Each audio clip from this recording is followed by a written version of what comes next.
My name is Parul Pratap. I love experimenting with whiskey in the bar and in the kitchen, and I call myself the Bourbon Chef. Bourbon's essentially an American whiskey, and it comes from Kentucky. Contrary to popular belief, it is not Tennessee, Jack Daniels. They're two very different whiskeys. And this is actually a very simple cocktail you can make at home. This is 4 main ingredients. We have dark chocolate, we have honey, we have a ruby port wine, which is again a sweetish wine, and of course Jim Beam bourbon. So let's get going. I've got ice in my shaker. If you don't have a shaker, you could always make a stirred version of it at home. So we pour in 60 ml of the bourbon, 60 ml of ruby port. Again, if you want it a little less sweet, hold on the ruby port, probably go in for any other red wine. I personally like this combination the best. And because I like my cocktails a little on the sweeter side, I'm going to go in for about 10 ml of honey. You could also eliminate that if you want to hold back on the sweetness. But the idea is to bring together 3 of my favorite things: bourbon, chocolate, and wine, all in one. So we already had some ice in this. We're going to close this up with a few splashes of chocolate bitters. Adds a lot to a cocktail.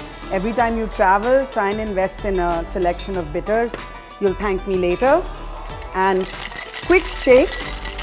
I don't like petering down my cocktails with ice. So the best thing to do is put ice in the shaker, shake it, cool it, and then strain it.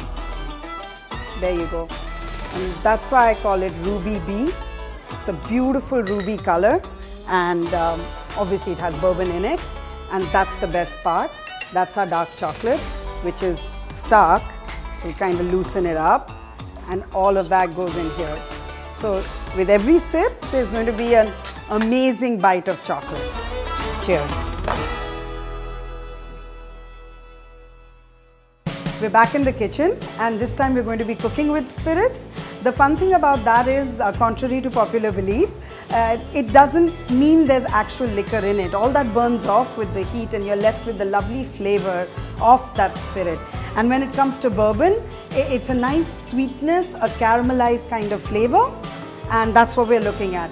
This time we've paired it with prawns. Again, a sweet meat in a sense, fresh from the sea. And let's start.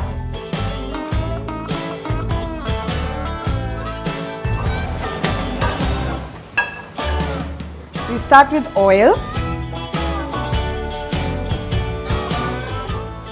The pan's already hot. Bring in a little bit of ginger. Don't let it burn.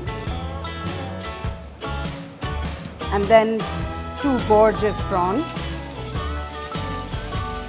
The biggest mistake people make with prawns is overcooking it.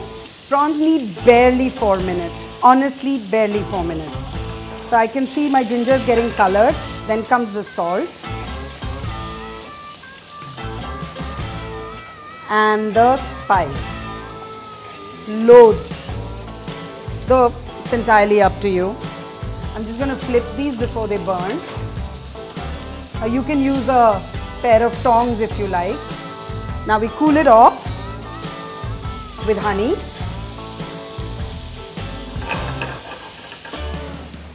And finally, the bourbon.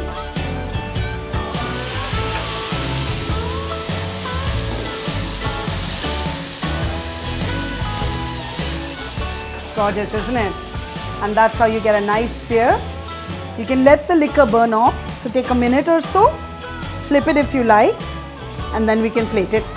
It's looking a little bit burnt, but it isn't. You're going to love the caramel flavor that comes from cooked bourbon.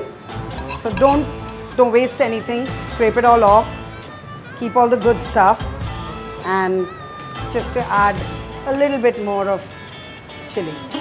Here's the chili ginger bourbon prawns by the Bourbon Chef. Bon appetit, or should I say cheers?